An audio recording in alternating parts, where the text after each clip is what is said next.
Assalamualaikum warahmatullahi wabarakatuh. Saya akan membacakan materi mengenai pasar. Apa itu pasar? Pasar adalah suatu mekanisme yang mempertemukan pembeli atau konsumen dengan penjual atau produsen sehingga dapat berinteraksi baik secara langsung maupun tidak langsung untuk membentuk suatu kesepakatan harga atau terjadinya transaksi permintaan dan penawaran sehingga dapat menetapkan harga terhadap barang atau jasa tersebut. A. Syarat-syarat pasar. Terdapat penjual dan pembeli, adanya barang atau jasa yang diperjualbelikan, adanya tempat bertransaksi, terjadinya kesepakatan harga dan jumlah barang atau jasa yang diperjualbelikan. B. Fungsi pasar. Pasar sebagai pembentuk harga, pasar sebagai sarana distribusi, dan pasar sebagai sarana promosi. C. Peran pasar, yaitu mengatur kegiatan produksi, menetapkan harga dan nilai, mendistribusikan barang dan jasa, menentukan jumlah penjualan dan pembelian, menentukan jumlah persediaan, dan untuk melakukan promosi. B. Bentuk-bentuk pasar. 1. Pasar berdasarkan jenis barang yang dijual. Dibagi menjadi dua, yaitu pasar barang konsumsi dan pasar barang produksi.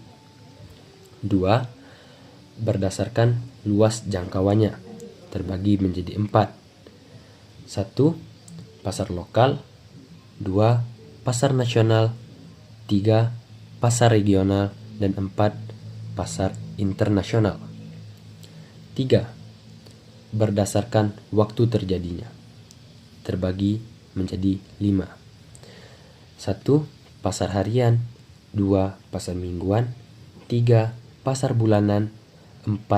Pasar tahunan. Dan 5. Pasar temporer atau pasar yang hanya terjadi sewaktu-waktu. 4. Berdasarkan sifatnya, terbagi menjadi 2, yaitu pasar konkret atau nyata dan pasar abstrak. 5. Berdasarkan transaksinya. 1. Pasar tradisional dan 2. Pasar modern. 6. Berdasarkan hubungannya dengan proses produksi, terbagi menjadi 2 juga, yaitu 1. Pasar output dan 2. Pasar input. C. Pasar berdasarkan strukturnya. Pasar berdasarkan strukturnya terbagi menjadi 2. 1. Pasar persaingan sempurna adalah suatu bentuk interaksi antara permintaan dan penawaran yang ditandai oleh jumlah produsen dan konsumen, sangat banyak dan hampir tidak terbatas. Ciri-cirinya, penjual dan pembeli mengetahui kondisi pasar secara sempurna. Faktor produksi bergerak bebas dan tidak ada campur tangan pemerintah.